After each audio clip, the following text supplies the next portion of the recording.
in being real with Sue, we actually keep our promise. So here we are, going to meet Joy Kariuki. You're welcome.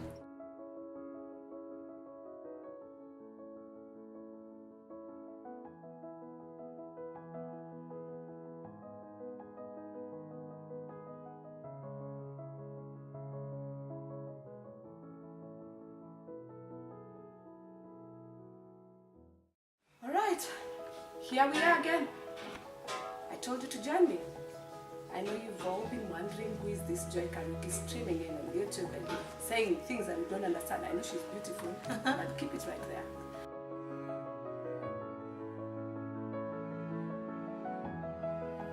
Welcome to the show, Joy Kariuki. Thank you so much. Thank you for being a mentor to many.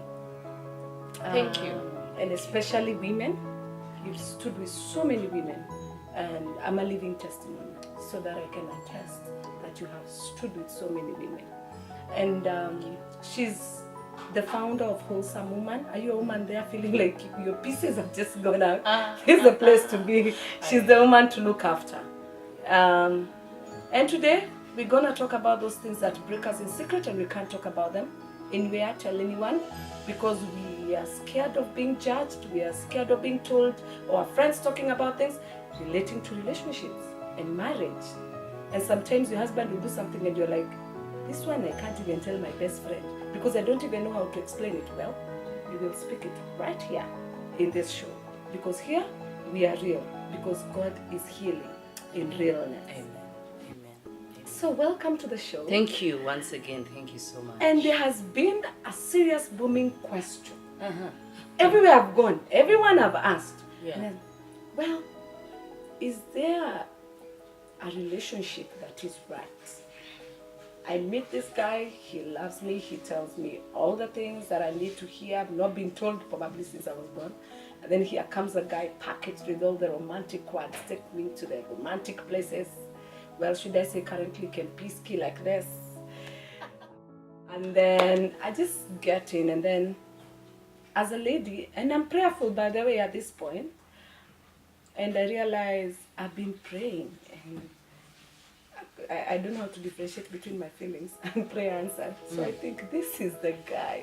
So is there anything like relating, right? I'm trying to think about that in a different kind of a perspective. And one thing, you know me, I'm very radical in my thinking. I don't like to think like other people. I like to think in the line of, this is what God would want me to think about this. I'll say this, and I'll explain why I say this. No relationship without God is right. The day you think about relationship and you decide to break it down, you think about it is what? Relatives and ship. I mean, you are getting into a ship with someone, you're supposed to be in the ship with this person, but here you are, you're supposed to be in one language, you're supposed to be inside. So you get in with an attitude of, it's got to be.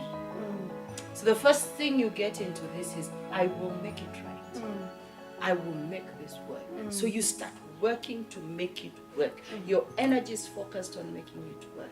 But all this time, you forget who is in charge of the steering committee. You can't get into a ship without a captain. Amazing.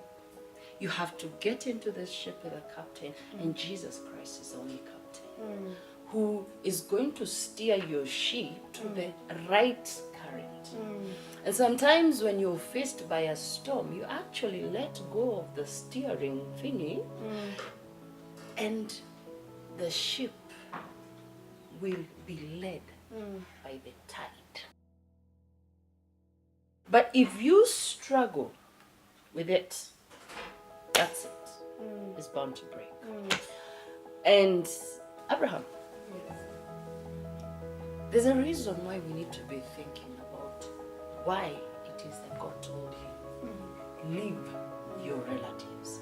So we need to leave, and a husband is told, leave your father and your mother and be joined to your wife, and together you become one.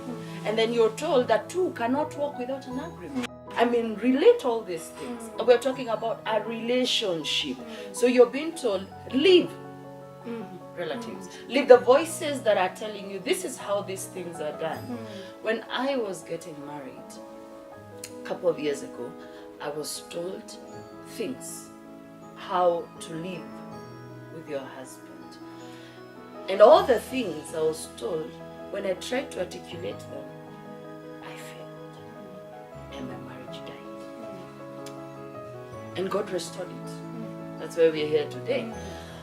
But when I said, I'm letting go of the reins, that is the day I let go of my relatives. And when I let go of my relatives, I got into the ship now. And the ship was, I no longer can drive.